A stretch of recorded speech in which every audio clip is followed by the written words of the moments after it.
think I met Mike 10 months ago through One for Investors. Yes. Right? And 2 meetings into my first meeting with Mike, I just knew that I wanted him to be an advisor to Base. Usually it's a really good sign. But it was a fascinating conversation about everything for me. It was about sales, it was about startups, it was about personal growth, it was about culture. I was left really impressed, and since then we met a couple more times. And every time, every interaction like that, I learned a lot. So I thought it would be great to bring him around and have you guys meet him and hear him and learn from him, from his experience in LinkedIn, which, as you may know, is growing quite a bit. Not the quite growth rate that Base has. We aspire to see that. So, maybe we start with you, Mike, telling me a bit about yourself, your background, how you got to be, an SVP at LinkedIn, because I know it was quite random. Sure.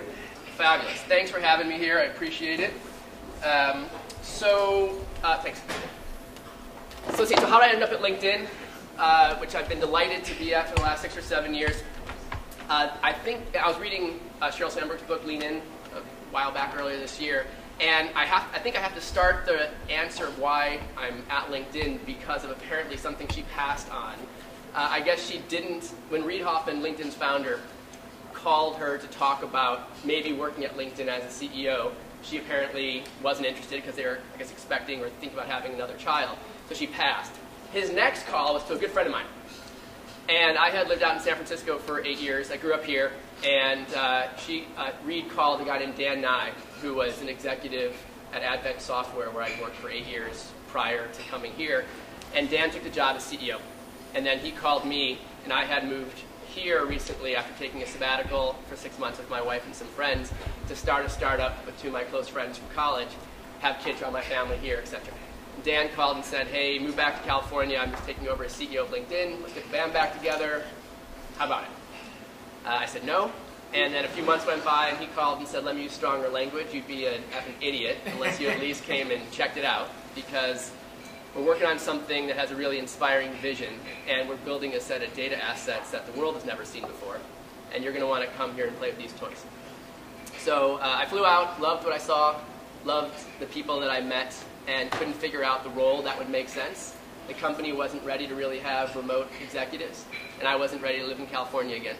So I joined as an individual contributor with a mandate to figure out something to do for money, which was about as formal as the job descriptions were at that time. And worked out of my house in Evanston for a while, then tried a few businesses at LinkedIn. Some worked and some didn't. And ended up running the search for the VP of sales, because you know the old adage about in the land of the blind, the one-eyed man is king? I had done sales for like 5 quarters, and so I was kind of the sales guy, or one of the sales guys there, on a team where even monetization was a strange concept, let alone actual sales with people versus just subscriptions on the machines. And so I was running the search for the VP of sales. My candidates, after months of looking, made it through the executive team, got shot down by the board. I was despondent, and one of the investors encouraged me to go out for that role myself. And I did, but only after really committing to trying to pursue sales in a way that was different from the way that I had grown up selling. Because I didn't feel pride in the way that I was raised in selling at the enterprise software company from which I had come. And I wanted to feel pride in what I did. And I wanted to kind of embrace the opportunity to define how a team could function when we aspired towards hiring unusually intellectually curious people who could do anything but chose to sell, versus people who sold because they couldn't get that other job they wanted to get. And that, as a shift on kind of the aspiration of who we were aspiring to work with, was something that ended up being a real cornerstone of kind of determining culture on our team and creating a really interesting place to be a part of for the last handful of years. Yeah, so pretty random. Totally random. Thank you, Sheryl Sandberg. Yeah. Really appreciative. Yeah, there's that, and there's her husband is great. You know her husband? Totally. Yeah. So, you know, in our first meeting, you mentioned one of my favorite superheroes, Batman. And I was like, why? What does Batman have to do with business and It was the sales? underwear I was wearing at the time, my Batman. Yeah. I've got a 6-year-old. It was awkward. Yeah, it was awkward. Yeah. Tell us a bit about Batman. Sure. So I think there's two first a comment, then a direct answer. There's two things that I think really, I'm hopeful that if you ask someone other than me on my team, they would tell you there's two things that really define the experience of working on a LinkedIn sales team as being different from many other organizations. One is the culture and values that we ascribe to and the consistency there. Maybe we'll talk about that later. The other is the way that we use data to inform our processes and to help all of our people and all the different functions behave much, much more efficiently and effectively. And so the analogy that someone on our team came up with was really thinking about this transition that certainly we at LinkedIn, I think the larger market, and certainly folks like Uzi and Base are really helping catalyze, is this transition from beat cop to Batman. And the analogy is something like this. If you think about a beat cop and you think about Batman, both are in the crime fighting business. A beat cop, however, has a really old school way of doing their job. They've got a defined territory, which they walk around, hoping that they're going to run into trouble right at the moment they happen to be there. Not super efficient. It's the way some of our reps work. Batman, billion-dollar Bruce Wayne, chilling in his sweet house, doing something fabulous with someone fabulous, gets a database trigger, a call from the commissioner, or bat signal up in the sky, telling him precisely where the problem is and when the problem is. Gets all his fancy stuff, solves the problem, comes back, enjoys the rest of his evening. Much, much more efficient way of solving crime or conducting a sales process. And so that transition of moving a sales force from beat cop to Batman then puts the onus upon the leadership team to really think about what are all the signals that we can harvest? How can we separate out the signal from the noise and really put something proactively in front of our reps that will make them as effective in the use of their time as Batman is, versus what they used to do, just call around their list, walk that beat, and hope they run into something. And we think that transition is going to really define the next handful of years in sales. Yeah, we just love that metaphor, and we use it internally a lot when we think about our sales team, but also, of course, about the product. So you talked about the outfit and the weapons and so forth, and gadgets and everything. And we spend a lot of time at Base thinking about the future of sales and how the future is going to look like, and because when we try to figure out our roadmap, what are the kind of technologies that we're going to embed into the sales processes that companies have. So, top of your head, what are the kind of things you see in the future of sales, say 5-10 years down the road, if you imagine LinkedIn sales team or other sales teams? So I think we're going to see, clearly there's a ton of, global conversation in the press about big data. And so if I can maybe pull a piece of that. I think, by the way, as someone working at one of the companies that has a lot of data, I don't know if I could comment on the entirety of big data, but I can talk more explicitly about some of the data that we work with that's big and how we apply it, and how that might answer your question about what we could see more broadly in the market over the next handful of years. So some of the data that LinkedIn has a lot of is profile data and graph connection data, who people are connected to and what they say about themselves. Those are two huge data sets that we work with all the time, and that we try to figure out how to create member value from the use of those data sets at various times. We have a side of our business that is a newer side, that builds tools to help salespeople be more effective in the use of that kind of data. And we were running an experiment for our own team where we often kind of pilot various tools and ideas that one day may see the light of day, that we bring to market as a product, but otherwise could just be something we use internally. What I'll describe for you now is something that we're using internally that may end up being one of those things, or it may not. Sometimes these things work well internally but don't scale. So this idea was, think about territory management. And most folks in here have made territory allocations at some point in the future, probably maybe right now for the next year coming up. This is a part of our world, right? This is a big part of what pretty much anyone in sales leadership does, or with your sales ops partner, or however it breaks down. You've got to figure out, I've got 1 rep or 10 or 100 or 1,000, and I've got 50 prospects or 100 or 5,000 or 10,000, whatever the number is. And the problem set is, how do I optimize the people I have against the opportunities that I want to pursue? That's a big, big core question in sales leadership.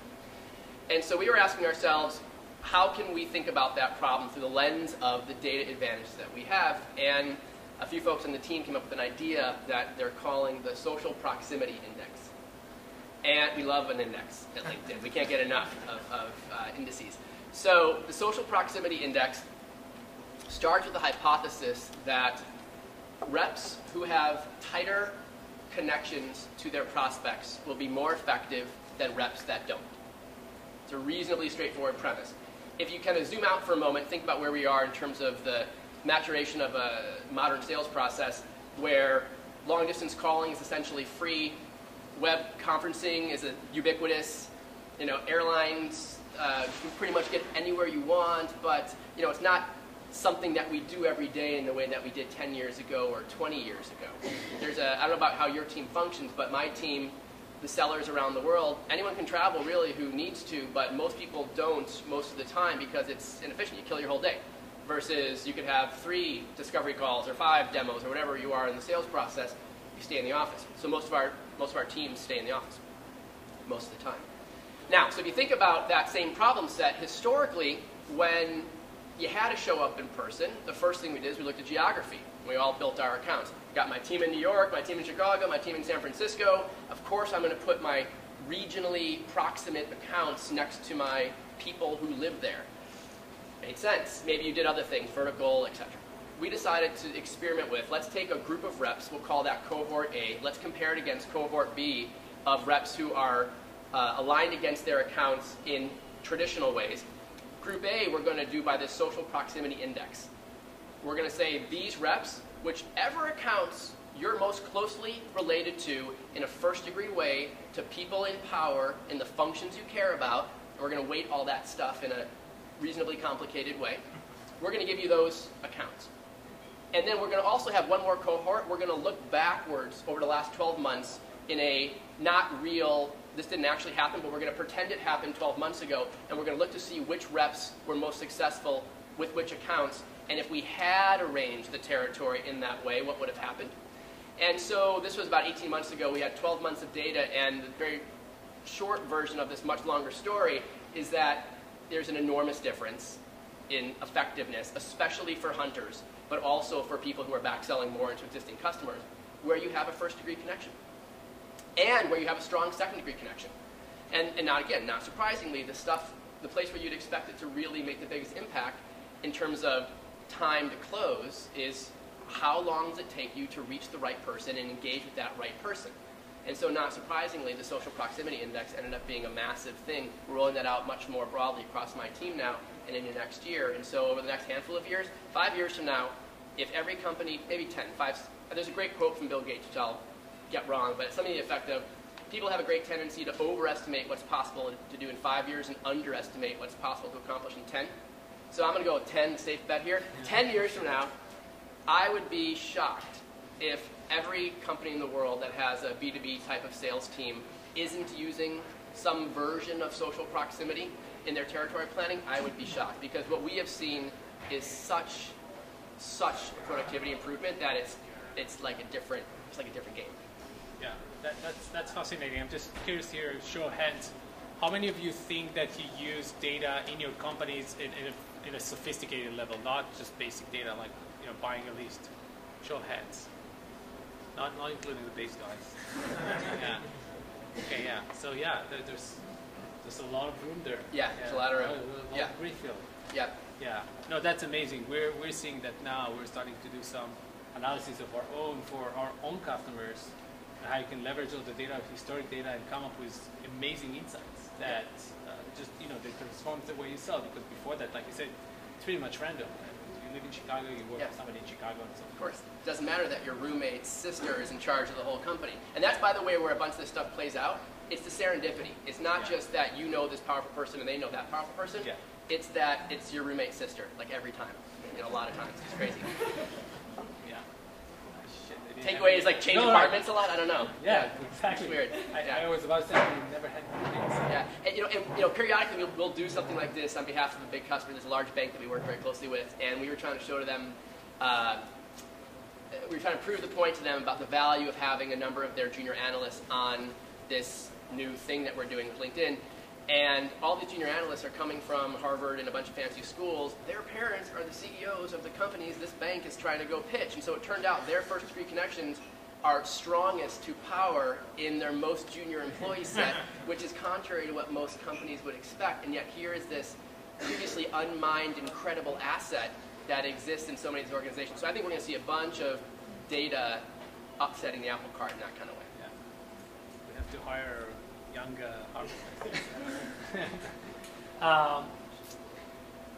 mobility. I know that most of you folks are inside sales, but outside sales is still a big deal. Yep.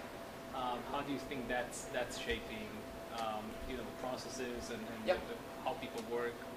Yeah, so 2 things. First, most of our people stay in most of the time, but they're actually officially, most of them are outside salespeople. Yeah. And so they have the right and the kick in the butt when they need it to go out and meet folks. So they're actually mobile. So I'd say if you look at more macro kind of demographic and professionals, LinkedIn being one proxy for how they spend their time. 2.5 years ago, 8% of our engagement came from mobile. Right now we're at about 38, 39%. At some point next year, we'll be at 50% of all the engagement on LinkedIn happens on mobile. I know, just speaking as a member of LinkedIn, not as an employee, my engagement with the platform is increasingly mobile. So, no surprise, that's a big deal, I think, for all of us here. I think mobile plays extremely well into data, and rather data plays into mobile. So if the trend in behavior is we're moving around, we keep our office in our pocket, we need to be effective, I'm going to leave here, get into a car, make a set of calls. That person who I'm calling, I don't know or care what country I'm in. I have one phone number. It's all mobile, right? So how does data play into this, and how do I see that unfolding? I think a lot of information when you need it, delivered in consumable chunks. As an example, I'll give you again a couple of LinkedIn examples, but there's a million other things besides LinkedIn that I would feel similarly strongly about in favor of. When I go to a meeting with a new person and I'm walking into a building in New York or wherever, I will always go to my calendar and I'll flip over in our app to what my calendar says I'm doing today, and now overlaid with the LinkedIn information of the profiles of the people who have accepted that meeting. So I get a quick refresher again. Oh yeah, I'm meeting with her and she studied in Spain, so did I. I'm starting the conversation with that data point. And so I'll try to pull a little piece of profile information into pretty much every one of my first meetings with somebody as just a way to establish common ground.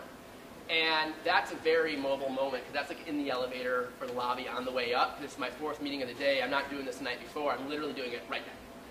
So that's an example. I think lots of other examples of the same kind of thing of, and I think proactive push from companies versus pull. Yeah. We want our information as individuals pushed into our system. I don't have to go get it. And so I think all the systems will end up not being empty software shells anymore. They will be proactively filled with information we need. Yep, yep. You said something there that caught my attention. How you said big data in small chunks. And I think that, many times we feel that we don't have enough data. Actually, we have too much data, right? And we all, there's this idea of information overload. But the problem is not with information overload. I mean, more data, more information is better for us. It empowers us. The problem is this, we call that filter failure, right? The fact that we don't have good filters. And an anecdote from our own world, again, from our product, we've been working on this sophisticated report that gives you amazing insights, and the graph is crazy and visually very engaging and a lot of stuff going on there. And I showed it to Tal, and he's like, just tell me what does it mean, right? And then you realize that you can take all that and boil it down to like a sentence like, if opportunity spend less than 3 days in this stage, you increase your revenue by 13%. Done. That's all. Like don't throw all the data on me. Give me the insights. And I think you hit the nail on the head. It's about insight. Yeah. I think, and data. There's some official hierarchy which I don't know exactly, but something like data, knowledge, wisdom, etc. Yeah. And insight is where it starts getting really valuable. Data by itself, necessary but insufficient. Sometimes Gets where you wanna confusing go. if you don't Totally. if you don't know how to look at it. Yeah, well, have you ever showed up at a client and you've got your full deck and it's full of data and they don't know what the so what is, right? We haven't told our story correctly, so about the insight. So you came from, I mean, you've been in sales before, but your path to this role was kind of, call it, not very traditional. And I think that there might be some underlying reason behind it. So if you think, and I ask you, okay, what are the 3 key success factors for sales leaders in the future? Okay, in the past it was, you had to have a lot of good relationships, maybe some management skills. Do you think that some of the things we're talking about, like being, call that very technology savvy, understanding data, not necessarily being a statistician, right, but understanding the concept behind data are going to play a role? And what are other things that you think that 5, 10 years from now for younger sales leaders in the crowd, they think about that, how do I grow professionally and how do I become, a killer, sales leader? What are those? Yeah, so I don't know if I know the answer. I'll give you an opinion. I don't know if you want to answer it. So I think I feel like there's a couple of traits that probably, traits or tendencies or focal areas that probably span all types of selling, and then there's probably a couple things, at least I have observed, really differ based on if you're selling a truly disruptive, differentiated product, or if you're not. And if you're in the or not category, and it could be a great product, but it could just have a competitor that's also really great, so it's not a knock on the product, it's more of a comment on the competitive landscape. And does anyone in here work for a large beverage company? No? Let's use sugar water as an example. So let's say you're selling, canned carbonated sugar water A or canned carbonated sugar water B, where, I mean, it's close. You need a blind taste test to figure out which is which. They are really feature parity. Feature parity is there. Benefit parity is there. What you need to do, in my opinion, as a sales person and a sales leader is go way down deeper in the relationship stack. Then if you're selling a differentiated, disruptive product that's solving a business problem where you need to do a whole bunch of other things to really understand the business problem, one could argue challenge, one could argue consult, a whole bunch of stuff there, right? But that's a very different process. And so I have spent my career thus far trying to work with these differentiated products. So I'm going to first say I'm ignorant about what it really takes to be great on selling a product like that. I've sold in very competitive areas, but not the sugar water example. What I would say, number one, is it starts with talent. So by far, by a mile, if I could only do one thing, I would only focus on hiring really amazing talent. Because at the end of the day, that's it's everything. That's who's interfacing with our customers. That's who's making real-time decisions in the field. That's who is allowing us to scale as leaders. That's who is rising up to become our successors. That's who's starting the new division. The talent that we bring on and that we nurture, although it sounds cliche, I would say I can't possibly do enough to try to push myself to make sure the bar is high enough and demand excellence. And by the way, not just get them in the door, but make sure that those who remain on my team every day are re-earning the right to be there. That I am every day re-earning the right to be their leader. Because if at any point that exchange falls off and we become complacent and mediocrity slips in there, then I'm failing to be worthy of their time. They're owed more, and they're not living up to their end of the bargain. So talent, I think, first. I think second is probably a commitment. First, a definitional clarity and then a commitment to the culture and the values that you want your team to run by. And culture I think about as different from values. Culture is a statement of who we are and who we aspire to be. So there's an aspirational nature as well as a right now, a definition of self. And values are the ideas that govern our actions and our decisions, a common set of principles that we commit to living by. And so I think as a leader, when we, set the standard, demonstrate the standard, and hold others accountable to that standard as what we do as leaders, making sure that we've invested the right amount of time in establishing a clear set of cultural tenets and values, I think is huge. And then I think last, after talent and culture and values, is probably some kind of commitment either to whether you call it intellectual curiosity or constant learning or the process of self-improvement, because the world's moving fast and what got you here is not going to get you there, and just really, with as much humility as you can, attacking your ignorance and just going after it to become better every day in the full sense of what that means. That was a perfect segue to my last question before Great. QA. So, yeah, I mean, the idea behind Forecast is to have this like learning community, and everybody have a chance to get better, to learn something, to excel at what they do. So, kind of from a personal level, what are your sources of inspiration? How do you get better?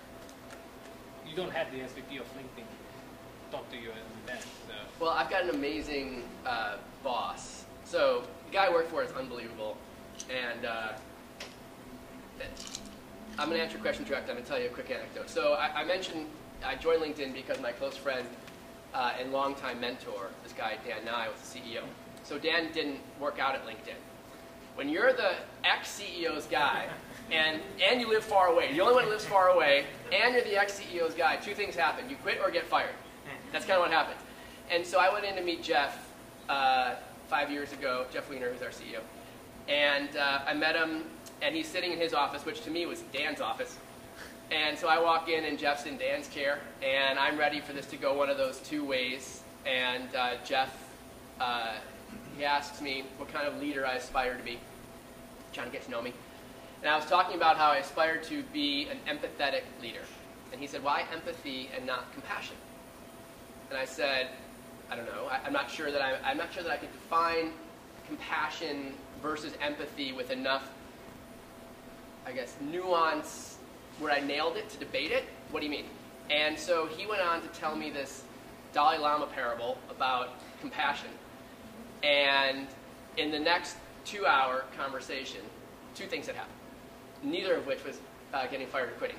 One was he got me off of a lot of years in a row of thinking about aspiring towards leading with empathy into committing to the very long road of learning how to be more compassionate.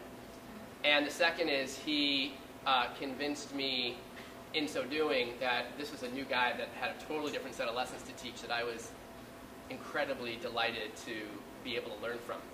And he's just been an incredible mentor, really, over the last 5 years. But that's the anecdote. The direct answer to your question, I've been a super active seeker of teachers and coaches in my life. I was the kid that sat in the front row and raised my hand a lot, and I was the kid that stayed after with the coach for like one extra lesson.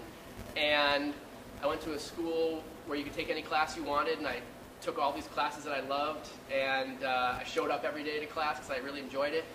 And when I moved to San Francisco in '98, I didn't shop for a company, I shopped for a mentor. I didn't know that was weird. And I decided to work at this one company when I sat across the table from this guy who seemed like he'd be a great teacher, and he was. His name was Steve Luzik. He's still a close mentor of mine. And when I took the sales job at LinkedIn and I didn't know how to be a sales leader at all, I went out to my network and I asked for help. And they introduced me to a guy named Mike Stanky, who was at Greylock at the time. He runs Workday with Anil today. And Mike taught me a lot about being a sales leader at scale, and met with him on a regular basis. I asked him all my dumb questions, and we still talk really frequently, and he's still a really important mentor to me.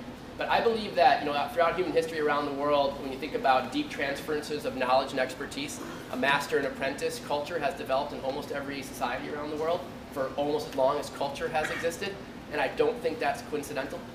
And in modern professional white-collar work, that doesn't exist.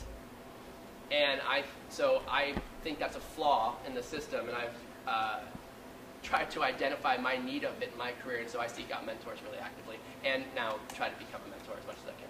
Yeah, that's great. That's great. Thanks. So, yeah.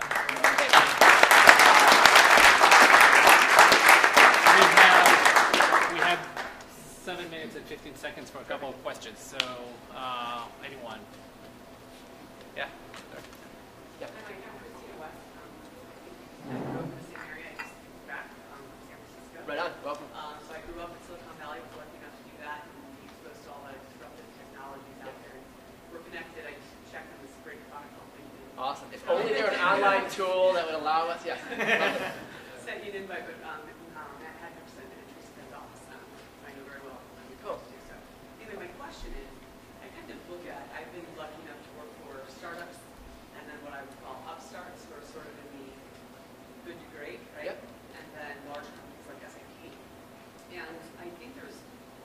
life cycle of any type of company. A CEO might not look the same when they're a $100 million company as they were when they were a $10 million company.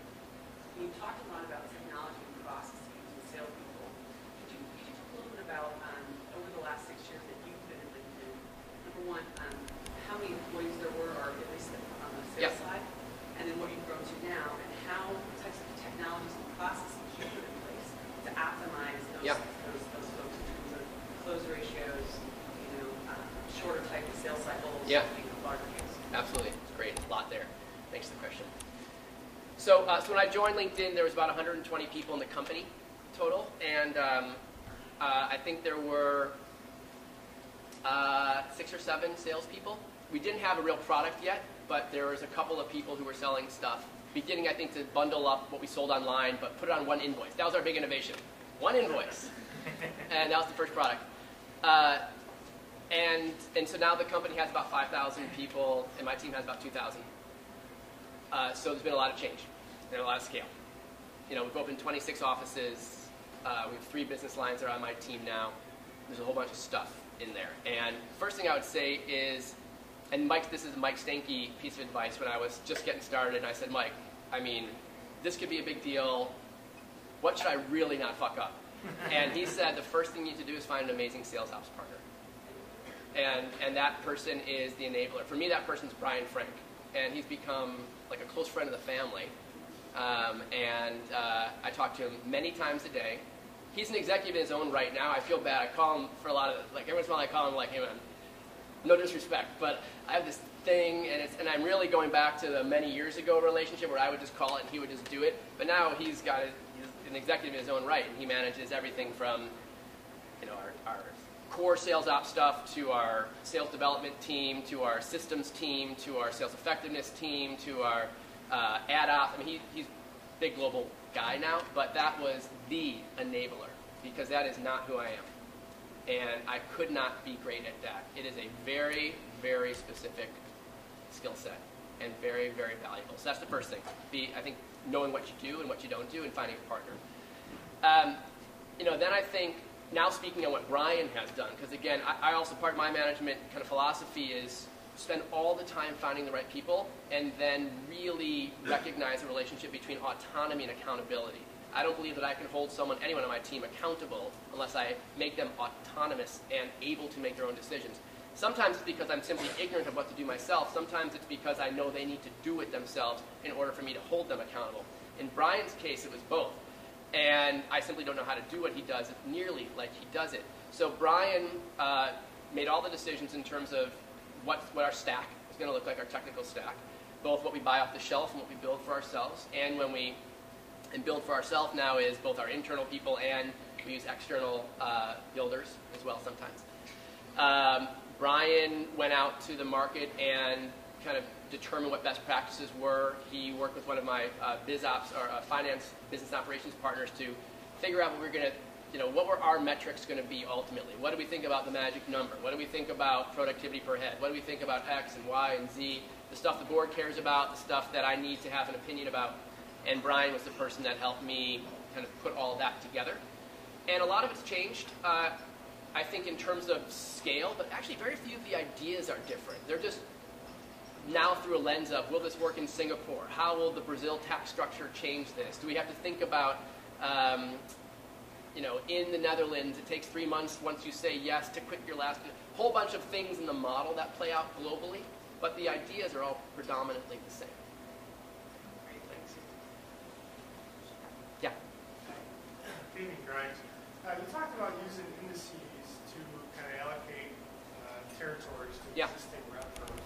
What type of role do you think moving forward 5-10 years when we plan to hire process? Yeah. Do you think there's going to get to a point where your strong first connections or second connections are more important than experience and education? I don't know if I can say that. So I think you're absolutely right on to ask that question, and the answer is it's involved, because our biggest business, by the way, is a recruiting software business. So make no mistake, everything we're doing for salespeople, we're thinking like, how will this serve our biggest constituency, the customer? And you can think about, now with my sales leader hat on, I'm one of the biggest hiring consumers of my recruiting team inside the company. So sometimes I'm playing the role of hey, speaking on the voice of the market, our talent acquisition customers have this thing we should be building. And sometimes it's, I'm the biggest consumer of the recruiting output of our company. But when I think about hiring reps for my team, absolutely going forward, one of the things that we look at, we're going to be systemically, we at LinkedIn, we the hiring community sales leaders, will be looking at what kind of Rolodex does this person really have, and how does that match against our opportunity set? Because we should be able to do a ton of looking backwards, crunching of data to say, out of the last 100 people we hired, turns out who knew XYZ college that no one's ever heard of produces the people who are, for whatever reason, most effective at our company, right? Or turns out that if you were connected to more than 2 people at our company before you joined, that correlates with 5x success at our company. Or it goes on and on and on. But certainly, what we talk about is a use case where, right now, as an example, on the way here, I was on the phone with a manager in New York. That person has the headcount open. We had a quick conversation about it. They're going to go out and find somebody. A year or 2 from now, what we're going to say is, these 80 accounts need someone. System, tell me the person in the world who's most optimally connected to these 80 accounts. Now let me go recruit that person. That's how it's going to work. It's a great sell for Not too long from now, by the way. It's a great sell for them because they can make the quota really fast. I'm telling you, it's going to get crazy because this stuff it's real. It's not science fiction. Yeah. Good stuff.